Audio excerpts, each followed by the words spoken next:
Hello, and welcome to this practice to open the heart through back bends.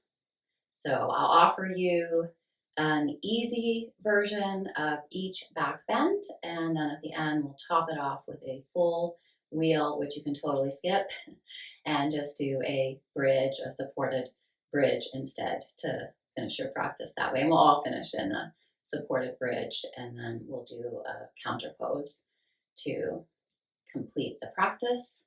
So finding your steady, easy seat, taking the fingers behind you, thumbs face forward, and let the feet lightly press down, sit bones drop into the earth, lift up through the pelvic floor, the low belly.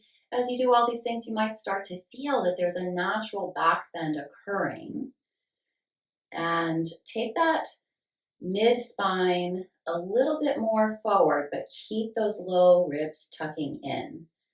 And then take that upper spine really forward without scrunching the shoulders. Keep the shoulders nice and wide. Really lift and spread that chest. So this is the back bending action, that we have a long tailbone, a wide sacrum, and yet we have that lift up through the front body and that slight pull of the dorsal spine forward towards the heart, bringing the back of the heart into the front of the heart. But then take the face and lightly recede it towards the back of the skull, and that brings the long neck that we need to have. Even in our back bends, we don't want to just collapse through the neck or crunch the neck in any way, lifting the crown of the head towards the sky. And from here, we'll do all 6 movements of the spine in one action. So coming into kneeling, you can do this in a chair if you really need to. Taking the hands to the hips to really press the glutes forward, take the ankles in, reach back through the big toe, plant the pinky toe, lift and lengthen from pubis to sternum, stay wide across the chest, and keep some space in that upper spine as well.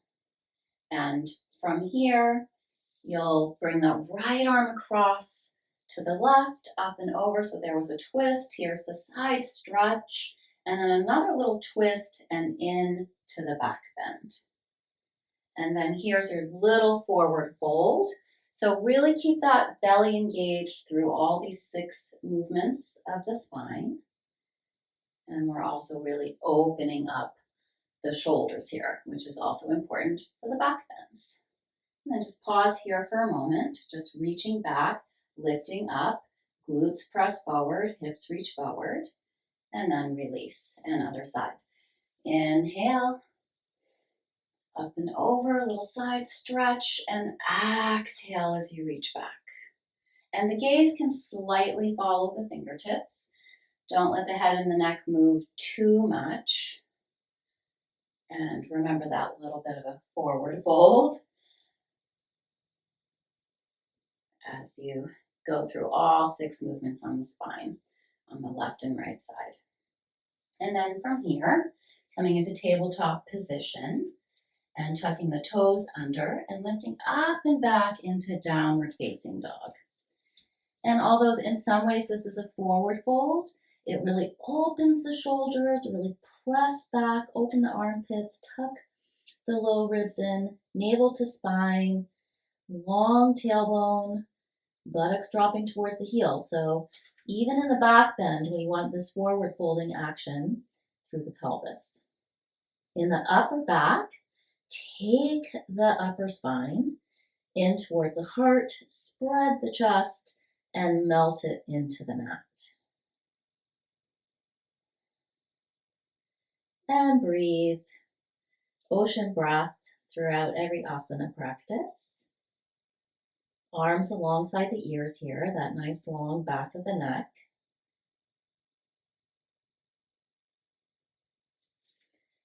And then as you're ready, coming back to tabletop position. And from tabletop position, reach the arms a little bit forward. Try to keep the hips in line with the heels. And come forward any amount that you can. And again, we're looking for that shoulder opening. Let the armpits be spacious. Lift the navel to the spine. Tuck the low ribs in, but let the back of the heart really melt in towards the front of the heart. You might be able to touch your forehead here, only if you can do so with ease. Otherwise, put a block under your forehead. But you might be able to get your chin into the mat, or maybe even your heart. Anahatasana, heart posture, heart chakra posture here. And again, trying to lift that low belly in and up. It will be a bit of a challenge in this posture. And then as you're ready, coming up onto the forearms or finding some other way into Sphinx pose. Parallel through the forearms. Hug the ankles in, reach back through the big toes, plant those pinky toes. Press into the forearms and isometrically pull them back to lift and spread the chest. Again, bringing the upper spine forward, back of the neck long, reach through the crown of the head, and lift and lengthen through the navel. From here, bring the hands back. Hug the elbows in, take the shoulders out of the ears, keep the legs joined together as one as much as you can. They don't have to actually join together, but have the feeling that they might. And then pressing down into the heel of the hand, lightly pulling it back to pull the heart forward and lift any amount that you can. Keep the elbows hugging in, shoulders out of the ears, back of the neck long, and lift and lengthen through that navel. Bhujangasana. And you can stay with Bhujangasana, but if you're able and you'd like to try up dog, straighten the arms, come to the tops of the feet, lift the knees up off the mat, pull the upper spine forward, drop the spine down, the tailbone down, engage those glutes. Full body posture here. And again, can you slightly pull the face in, keeping the back of the neck long. And from here, coming through the tabletop, and let's come up and try that camel's pose again. So taking the hands to the low back, fingers can point down. That helps the buttocks flush drop down towards the back of the knees. Press the hips forward, lift the front body. Don't squeeze the shoulder blades together, but elbows are strong here. And you could always use blocks here under your hands. You could tuck the toes under and reach for the heels only if you can keep the hips in line with the knees. If this is happening, then come back to your integrity by hands on the low back or hands on blocks. And then someday, maybe, you'll be able to reach the hands to the heels. Keep that upper spine moving up into the chest, long through the back of the neck. So you might drop the head back, but you do not collapse it. Hug the ankles in. Inhale to come up and out. Camel's pose. The tendency after these back bends is to want to go into some kind of forward fold. However, do not do that. We'll keep building the heat and using the progress that the spine is making in extension to move into a couple of more back bends. So now, crossing the ankles, rolling over onto your back. Let's come into a moving bridge. Lying down on the back with the knees bent, walk your heels up towards your hips. Reach the fingers towards the heels, press the arms down. Really widen the shoulders here, press the outer edges of the shoulders down, and then press into the feet, activate the inner thighs, and lift those hips up. and begin to really walk the shoulder blades and the shoulders down the back. Move the knees away from you and move your chest towards you. You will need to activate the glutes here and press into the big toe mounds. The toes are not gripping, but make sure that you're still really reaching down through the feet, reaching the fingers towards the heels. If you can keep the arms in contact with the mat, you can interlace the fingers and press the knuckles away from you, creating space in that front body, knees moving away, chest moving towards your chin.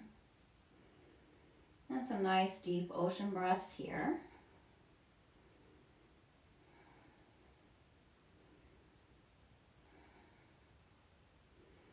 And feel free to move in and out of the pose as well. You could do a moving bridge, gently lowering down vertebra by vertebra each time. And when you're ready to come out of the pose also, that's the way to come out. And then just keep pressing back up into the bridge and lowering down. But for now, we'll be coming out of the bridge pose. And if you can rock and roll up, it's really great for your spine. Inhaling up, exhaling back. Inhaling up, exhaling back, and inhaling up. Or roll over to one side and find your way to tabletop position. And from tabletop, tucking the toes under, pulling the front body into the back body, fronts of the legs into the backs of the legs, low belly into low back. Take those front ribs in, and then let the upper spine again move towards the chest and widen the chest. You are lifting up through the inner arm but pressing out through the outer arm at the same time. And then you can step that left foot in just a bit for balance as you come to three-legged dog. Really reach that right leg back behind you. Spin that inner right thigh up to the sky. Engage that right glute and then bend the knee. Pull it forward. Plant that right foot. Plant the left heel and rise up, warrior one. Sitting into that right sit bone, lifting from pubis to sternum and leaning back any amount. It's definitely a back bend. And then from here, exhale, hands down, right foot steps back. Maybe in a bit before you inhale, lift that left leg up. Reach through the left leg. Use your core strength to both lift up and back and to lift that left leg, but mostly it's the left glute, spinning that inner left thigh up to the sky. And then exhale, fold the knee, pull it forward, plant the foot. And as you're ready, inhale, rise up, back leg strong. And really stamping into that left foot as well, sitting into that left sit bone. Lift from pubis to sternum, arms alongside the ears, spacious through the back of the neck. Always keep pulling the face slightly in towards the skull. And then as you're ready, hands down and stepping back to downward facing dog.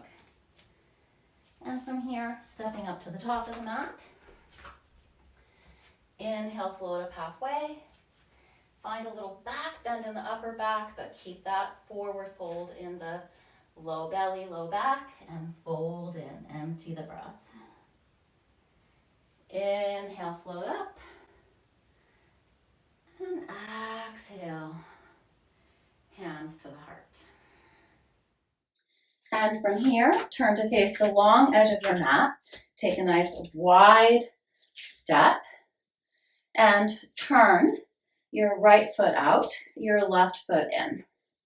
Inhale, arms will float up halfway. You're on a tightrope here, lining up that right heel with the arch of the left foot. And try to keep that left arm reaching back, stand into the back leg, and allow the right knee to slide forward, sitting into that right sit bone. Hug the outer right knee into the outer right hip, and press that right sit bone towards the space in front of you. And you're pressing the left glute also forward, but you're opening here and pressing back, and this thigh, this left thigh, is pressing back. So those nice strong legs again, always need those in a back bend, and then find a little back bend in your warrior two. So the arms are reaching out, but see if you can lift the heart a little ahead of the shoulders. Lift from pubis to sternum, that space in the front body. Gaze out over your right fingers, and again, slightly recede the face back towards the back of the skull. Keep lifting in and up through the low belly. And then as you're ready, straighten that right leg and spin on your tightrope. Strengthen the right leg, reach back through the right arm, gaze out over the left fingers, stay in the back leg, stay in the back arm as you sit into that left sit bone, left knee slides forward. Press that right thigh back, right glute forward, hug the outer left knee into the outer hip and slightly press that left hip forward, but keep creating space on the inner line of the leg. And then lift from pubis to sternum, pull the heart forward, and lightly pull the face in towards the back of the skull. Sit into that left sit bone any amount more that you can. And when you're ready, straighten that leg, release the arms, all 10 toes straight ahead. And we'll come into a forward fold that actually keeps us in a little bit of a back bend. So inhale to lift and spread the chest, and exhale. Rather than trying to come into a full forward fold, do lift the low belly into the low back, but reach the arms out in front of you. And you're really not bringing any weight into those hands. So you could come into the posture without even touching the floor, but you'll touch the floor just for that support of bringing the back of the heart in towards the front of the heart. And keep the arms at least shoulder width apart, if not wider, so that we have the upper spine moving in a back bend, but we're not losing any space in the upper back, and definitely we're opening the chest.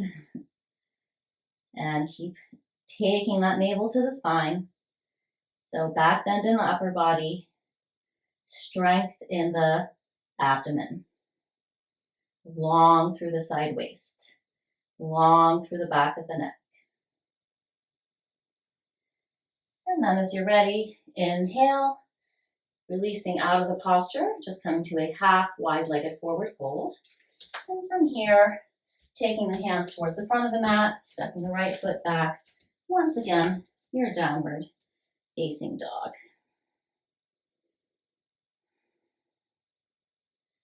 And as you're ready, coming down onto your knees, crossing your ankles, rolling over, and preparing for a full back bend. So a great way to prepare for the full wheel, Dhanurasana, is to put 2 blocks at a wall and lie down on your back as if you were coming into bridge pose. And your head will be pretty close to the wall, and you will need quite a bit of shoulder action here. We have been working with the shoulders. And place the fingertips on the block and then the palms onto the block. So this really brings the elbows up into the air, which is where they need to be. You can even hug the fingers down the edge of the block if that makes it easier. Bring the feet towards you. Make sure those feet are pigeon-toed. I forgot to say that in bridge. It's really important to keep the pigeon-toe, to keep the low back open. And then as you're ready, as if you're coming into a bridge, lift those hips up, engage the inner line of the legs. Don't grip the toes, but do press the feet into the earth. Draw the low belly in and up. And as you're ready, you can come to the top of your head. And as you're ready, you can lift up out of those blocks into the full wheel. And if you can't, no worries. Just practice bridge instead. So that's one way to prepare to do the full wheel without the blocks. And by prepare, I mean that may take months. It may take months of bridge before you get to working with the blocks, and it may take quite a long time working with the blocks before you get to the full wheel. However, it's okay if you never get to the full wheel. But if you do want to try the full wheel, again, it's as if you're preparing for Setu Bandhasana bridge pose. Taking the arms up to the sky, back behind you, bending the elbows, planting the palms, planting the feet.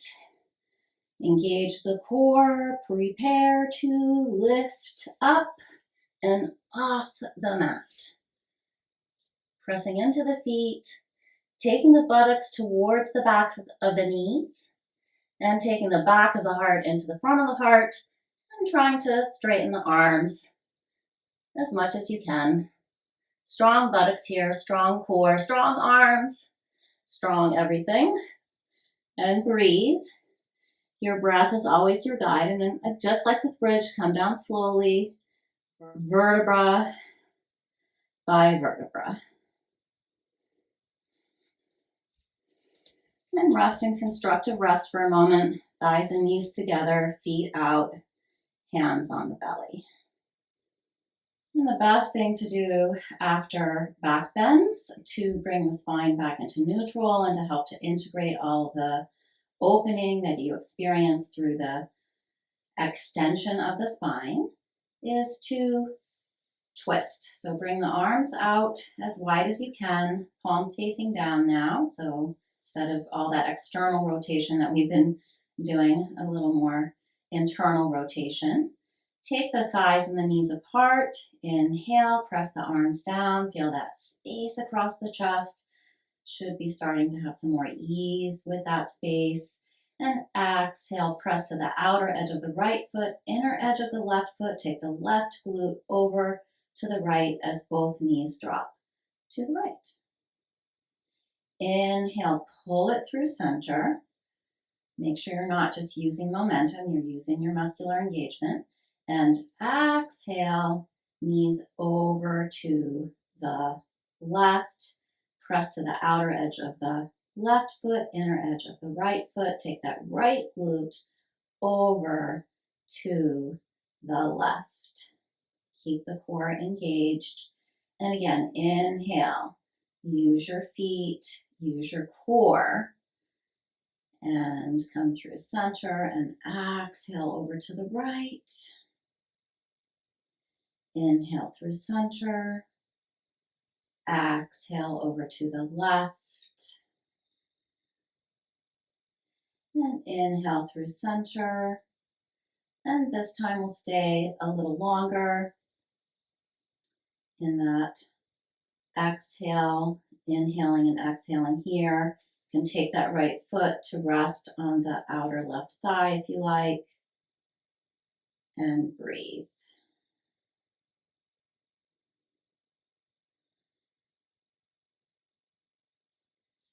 And then dropping the right foot back, down to the mat, inhaling through center, exhale to the left. And you can simply stay here, breathing, pressing to the outer edge of the left foot, taking that right glute over to the left, or you can take the left foot to the outside of the right thigh and breathe.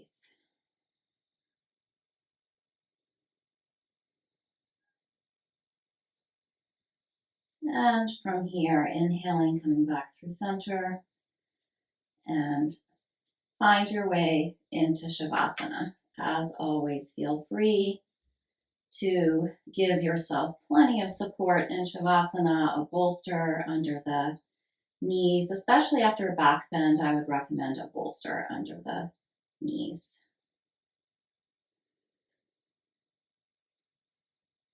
And when you're done with Shavasana, rolling over, of course, you can take much, much longer. I want you to take much, much longer than I just took, but we know that we're often pressed for time, so at least 10 full cycles of breath. So, what I hope you felt here in this asana practice was how much we're really supporting the vagus nerve. We're toning the belly, we're opening this area, that dorsal spine area, so that the heart can open. And then really being aware of the back of the neck and this social engagement system. So, even though we open the heart, and we're ready to socially engage, we're still keeping a little bit of observation, right? So that the neuroception and the co regulation can happen. Thank you for practicing with me. Namaste.